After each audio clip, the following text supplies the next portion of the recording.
Welcome to Fair Game. I'm Kristine Leahy. In his rookie season, my guest today has quickly become one of the NBA's top shooters. He became just the 10th rookie in NBA history to make at least 8 threes in a game. After being involved in a big trade at the deadline, he's now in the Clippers' starting lineup as they head to the playoffs. Landry Shamet, it is so good to meet you. Yeah. You've had quite the journey to be here. So I've always wondered this. I know you've got rookie duties as a rookie, and you had to do those in Philly. But when you get traded, now that you're with the Clippers, do you have new rookie duties for those vets? Yeah, it's kind of funny. I always get a hard time about it so far, just because I've kind of slid under the radar, I guess, a little bit. In LA? Yeah, out here, yeah. So they're not making you do anything? I haven't had any new tasks. I helped Shea out. Because okay. Shea had been kind of handling like the brunt of like the rookie duties and stuff.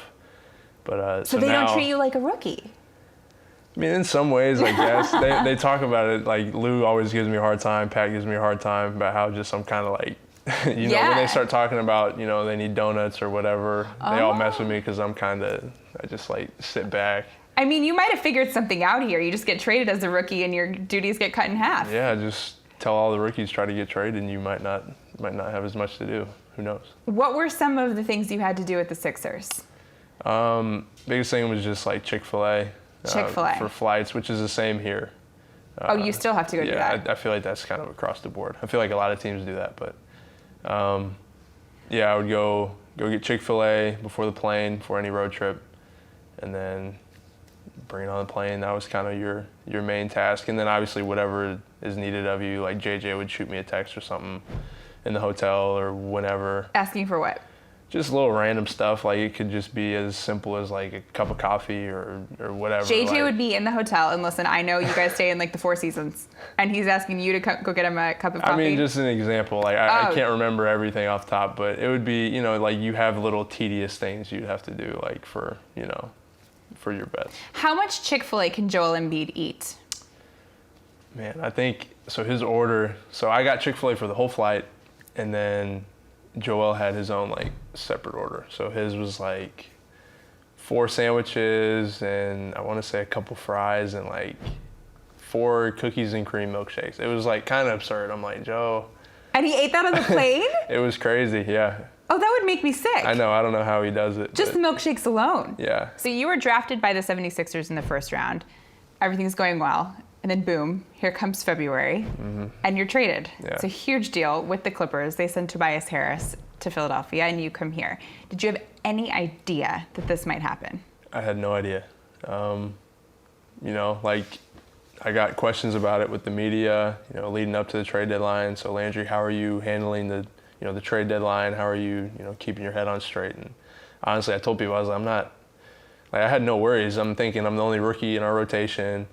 Playing, feeling like you're kind of in a long-term aspect, being naive and a rookie and not understanding fully how like the business works, I guess. And I felt like super comfortable and content. And then, it was like we had just played that night, came home, and it takes me a while to like wind down and go to sleep, after games and stuff. But it was like 2 a.m. and my agent texted me, "You up?" And your agent doesn't just text you, "Are you up?" Yeah, "You up" usually isn't coming from your agent. Right, on the trade deadline at 2 a.m. Oh, so no. I was like, "There's no way." Like my heart immediately sank, and like I started like shaking. Like I didn't know what, it's crazy, and it completely blindsided you. But then he called, we talked, and you go through the whole. What did he say? Just like well, he didn't even say anything. He called me, I answered the phone. I was like, "Did I just get traded? Like, did I just get traded?" Like, because I knew I'm not an idiot, like if you get that text. I guess. And he was like, "Yeah, to the Clippers." And my first thought was just like immediately you're just mad. Like I think trades, you go through the whole spectrum of emotions, like I said, and you're angry, you're confused, and all these kind of more negative emotions on the front end. And then I got a phone call from Lawrence Frank. And, he talked to me, with the Clippers, And he talked to me, said a lot of really good things, like affirming things and, reassuring me that I was going to a good place, people that wanted me, a good group of guys. And then get off the phone with him, talk to Doc. It was late and it was cool of him to, call me. And he reached out and I don't know, it made me feel good talking to both of them. kind of, so from there, the negative emotions turned into like, okay, yeah, I'm ready to go play for these guys. Like, you know, I want to get started. And then from there, it was just.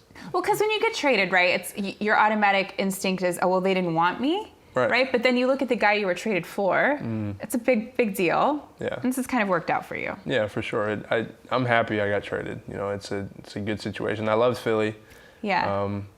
If it wasn't for them, you know, picking me and, you know, giving me the opportunities that they gave me, you know, I'm not here right now. I didn't play myself into a situation to be traded for, you know, arguably an all-star in Tobias Harris or whatever. So, I mean, it all worked out for the best, and like I really am happy here though. Will the trade deadline ever be the same for you?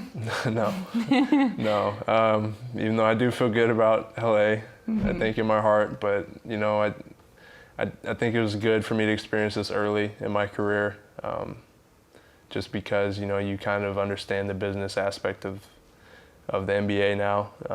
And I mean, it's nothing personal, you know, it's not like anybody in the Sixers front office disliked me or, you know, whatever. It was just a business decision. And I think moving forward, if it ever does happen to me again, which, you know, I hope it doesn't, but if it does happen again, you know, I'll handle it a little bit better, probably emotionally. But I'm just glad it's working out so far. So what happened? Did you have to break your lease or anything?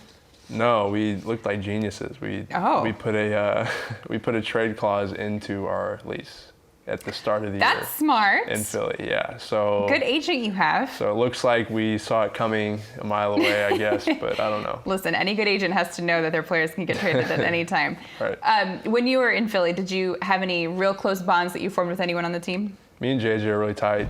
Okay. TJ, I talked to both of them this week. Monty Williams, who was the assistant coach there, still really close with him. Great dude.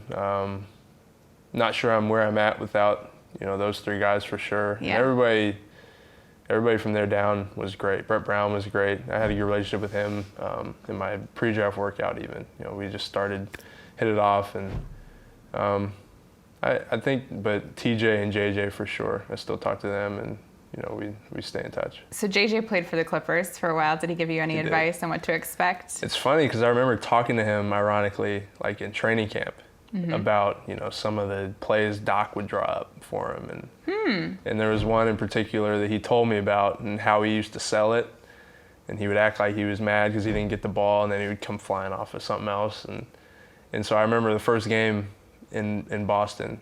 And Doc draws up a play for me. In Boston, so this is your first game with the Clippers. With the Clippers, sorry. And you're playing against his old team, the Celtics. Yeah. Okay, so in that game. And Doc draws a play up, and it's the play JJ was talking to me about. So it's just like, I don't know, it came full circle, and it's just funny. So I sold it just like he told me he sold it. It was, I don't know, it's just kind of funny. Yeah, you were a key player in that game when the Clippers beat the Celtics. And your numbers have been great. You're starting. What is it you think about? Is it Doc or the organization or something that you're playing better than ever? Maybe a combination of everything. I don't know. You know, starting is a lot different than my role in Philly, where I was playing like, you know, 15 to 20 minutes a night, and you know, bench minutes that were still critical. But as a starter, you know, you just naturally have more on your shoulders. So I think just the experience alone. And then obviously Doc's great, puts me in good positions. My teammates are great here, put me in good positions. I don't know, it could be any number of things. I don't know what it is, and I don't really want to know what it is. I just want to continue, you know, hopefully